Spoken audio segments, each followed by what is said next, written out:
Para quem tem dúvidas sobre eletrocardiografia, eu vou fazer uma breve explicação aqui. Mas para isso a gente precisa passar pela anatomia. Esse aqui é um coração humano, mais ou menos, tamanho médio, ser humano mais ou menos 1,70 m, ele tem mais ou menos o tamanho de uma mão, de uma pessoa. Essa aqui seria a face anterior dele, ele fica deitado no diafragma dessa forma, com essa ponta aqui, que é o ventrículo esquerdo apontado para a esquerda do peito, para o peito esquerdo, a pontinha, é chamado ictus cordis, essa região, e ele fica mais ou menos assim, o diafragma aqui e o coração assim deitado. Aqui em cima eu tenho a veia cava superior, que é onde vem os vasos do crânio e dos braços membros superiores, desce o sangue por aqui, ele vai entrar aqui no átrio, essa região aqui é chamado átrio direito, a parte direita do coração. Do átrio direito, ele vai descer para o ventrículo direito. Do ventrículo direito, o sangue vai ser jogado aqui nessa artéria que é chamada de artéria pulmonar. Só que esse sangue, observa como está azul, ele não é oxigenado. Mas como ele está saindo do coração, ele é sempre chamado por conversão de artéria. Desse vaso pulmonar, ele vai se bifurcar em dois. O vaso pulmonar direito e esquerdo vai para cada pulmão. Passa pelo pulmão e vai retornar pelas artérias pulmonares dos dois lados. Artérias pulmonares dos dois lados. O sangue que vem já oxigenado das artérias pulmonares vem para o átrio esquerdo, e aqui no átrio esquerdo ele desce para o ventrículo esquerdo, onde vai ser ejetado pela aorta, esse vaso vermelho, e vai ser distribuído por esses três vasos aqui, para o cérebro, e aqui para baixo para a aorta abdominal, membros inferiores e vísceras. Agora nós vamos abrir aqui para dar uma olhada. Aqui internamente a gente tem a câmara atrial esquerda, o ventrículo, câmara atrial direita, o ventrículo direito, o átrio esquerdo e o ventrículo esquerdo. Essas aqui são as válvulas que separam os átrios dos ventrículos. Essa daqui é chamada de tricúspide, porque ela tem três boquinhas, três cúspides. Essa é chamada de mitral, porque ela parece uma mitra. Aquele tipo chapeuzinho de bispo católico. Essa aqui é a válvula pulmonar, que ela evita que o sangue regurgite da artéria pulmonar. E essa aqui mais embaixo é a válvula aórtica, que evita a regurgitação da artéria aórtica.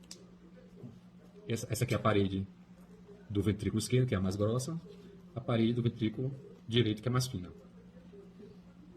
Então encaixa dessa forma. Essa é a vista posterior do coração, vem a cava inferior, de onde vem o sangue da parte baixa do corpo, vem a cava superior. Certo? Agora, para a gente falar de eletrocardiografia, a gente precisa entender o suprimento, principalmente arterial, do coração, que é o que geralmente vai estar alterado quando tiver um entupimento causando infarto. Então eu tenho aqui a artéria coronária esquerda, que é o que supre a maior parte do coração, as partes mais importantes, principalmente o ventrículo esquerdo, de onde vai a maior parte da propulsão cardíaca. Eu tenho a artéria circunflexa, que é essa artéria que vem aqui posterior, e supre parte da face posterior do coração. E eu tenho a artéria coronária direita, que também vai vir aqui para posterior, e ela vai suprir a face posterior do coração e a face posterior inferior do ventrículo direito. Então, se eu tiver um entupimento nessa artéria aqui, eu vou ter mais acometimento do ventrículo direito, causando problemas como edema do pulmão, etc. Pronto, agora vamos para a parte elétrica em si. O estímulo elétrico no coração, ele se origina de uma região aqui em cima, chamada nódulo atrial.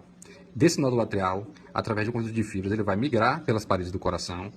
Existe um conjunto de fibras nervosas que permite essa condução para os ventrículos, em algumas etapas sucessivas. E essas etapas vão ser mostradas no traçado eletrocardiográfico. Então, a ativação dessa região aqui atrial, essa é chamada onda P, no elétron. A ativação ventricular vai dar o complexo QRS, e a repolarização é chamada onda T, quando há o relaxamento dos ventrículos. Aqui eu tenho uma imagem demonstrando a anatomia desses feixes nervosos que vão conduzir a eletricidade pelo coração. Então eu tenho aqui o nó sinoatrial, ele que é o marcapasso básico do coração, e uma vez ele ativado, o impulso elétrico vem aqui para o nódulo atrioventricular, tá, entre o átrio e os ventrículos, passa pelo feixe de His, e dos feixes de His ele é distribuído para as paredes cardíacas pelas fibras de Purkinje. Aqui mostrando toda essa estrutura implantada aqui nas paredes miocárdicas, que é basicamente músculo, né? Mas é um músculo diferente. São fibras de músculo cardíaco mesmo. Bom, tudo começa na célula cardíaca. É sabido de quem já estudou fisiologia que as células têm potencial de membrana, o que separa a parte externa da parte interna, geralmente por mecanismos ativos, bombas que utilizam ATP, energia, para causar uma diferença do sódio, potássio e cloro na membrana cardíaca. Então, existe uma diferença de potencial cardíaco aqui mostrado na figura, em torno de 90 a mais 30 milivolts. Aqui eu estou mostrando aqui a descarga, essa fase aqui, que é uma fase aqui em relação ao tempo. Ocorre uma descarga pela passagem do sódio de dentro da célula para fora. Então a célula vai, seu potencial intracelular vai de menos 90 para mais 30. Essa fase aqui é chamada de platô. Ocorre aqui uma saída de potássio, um influxo de cálcio. E aqui a fase de repolarização. Então, através da saída do potássio de forma ativa, o potencial de membrana volta a se restabelecer a menos 90 milivolts. Esse impulso elétrico, essa diferença de potencial, ela vai se propagar por toda aquela fibra, essas fibras nervosas dentro do coração. Então, se eu tiver um bloqueio, algo que, quando eu digo, por exemplo, bloqueio de ramo esquerdo, eu estou falando do bloqueio desse ramo aqui, bloqueio de ramo direito, bloqueio desse ramo aqui, bloqueio atrioventricular, que se passa aqui. E aí o que acontece? Cada uma dessas etapas aqui, as células elas vão se descarregar dentro de um potencial de membrana pré-estabelecido no tempo. Então, por exemplo, aqui se descarrega em torno de 70 a 100 vezes por minuto. Aqui já em torno de 60 por minuto. Então, se esse nódulo, no sino atrial, ele falhar, esse assume. Mas a frequência vai caindo. Se esse falhar, esse de baixo assume. Mas a frequência vai atender a bradicardia, 50, e assim sucessivamente. Então, aqui o gráfico mostra uma fisiologia completa. O que acontece? Esse de baixo aqui está mostrando o que é lido no eletrocardiograma, que é uma medição através de derivações do potencial em vários pontos do corpo. Aqui eu tenho a ausculta cardíaca dos batimentos. Eu tenho B1, que é aquele puff, plá, puff, plá. A ausculta mais ou menos seria esse gráfico aqui, mostrando, né, as oscilações. E aqui as pressões dentro de uma câmara cardíaca, dentro do ciclo cardíaco, que vai da sístole à diástole. No eletrocardiograma, a gente vai colocar alguns eletrodos, é um método desenvolvido há mais de 200 anos, quase 200 anos, em que você coloca eletrodos em certos pontos do corpo do paciente, nos membros, e você consegue detectar alterações elétricas, ondas elétricas da ordem de milivolts. E essas ondas elas vão ser transferidas para o papel. Então aqui eu tenho as derivações V1, V3, V4, V5, que são as derivações precordiais, eu tenho as derivações dos membros e tenho as derivações posteriores. São as complementares. Outra imagem mostrando aqui. Então, esses pontos vão refletir como se eu enxergasse um plano elétrico do coração aqui. Revisando, essa onda aqui, que vai ser marcada no papel, é uma onda de um batimento cardíaco, certo? Esse complexo todo aqui. Ela vai ter algumas alterações pequenas de uma derivação para outra, mas o formato costuma ser basicamente o mesmo. Eu tenho a onda Pzinha, que é essa pequena ativação aqui, é mais fraca dos átrios. Depois eu vou ter o QRS, que é a contração ventricular, e a onda T, que é o relaxamento e a fase de repolarização dos ventrículos.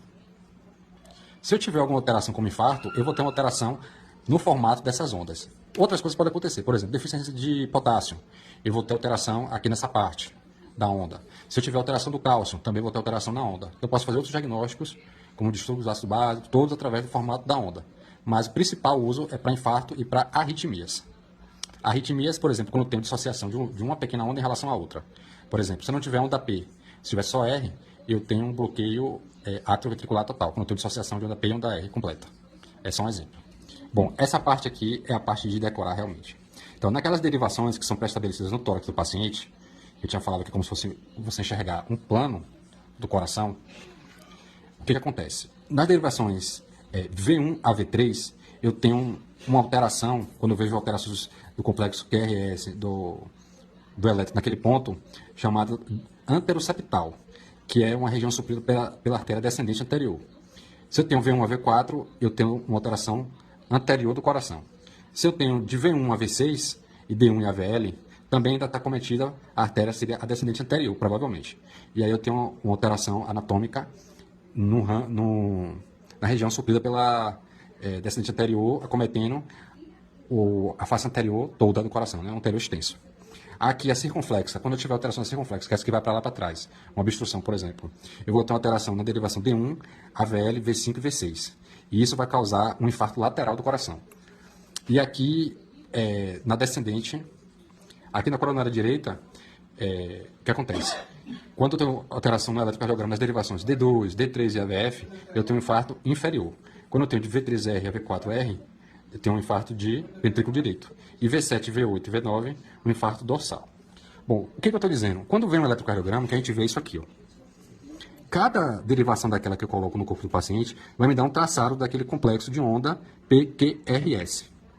Então, eu vou ter aqui que é o D1, AVR, V6 e assim sucessivamente com todas as derivações. Cada pedacinho desse aqui é uma derivação. Então, a partir da combinação das alterações nesse complexo PQRS, eu consigo dizer em que parte, em que artéria provavelmente, e assim, a partir da anatomia, sabendo que região aquela artéria supre, eu consigo dizer que parte do coração foi infartada e eu consigo estimar que tipo de complicação clínica eu devo ter a partir daí. E é isso. Se não entendeu o vídeo, revise, veja mais uma, duas vezes, que realmente é difícil fixar tudo em curto período de tempo.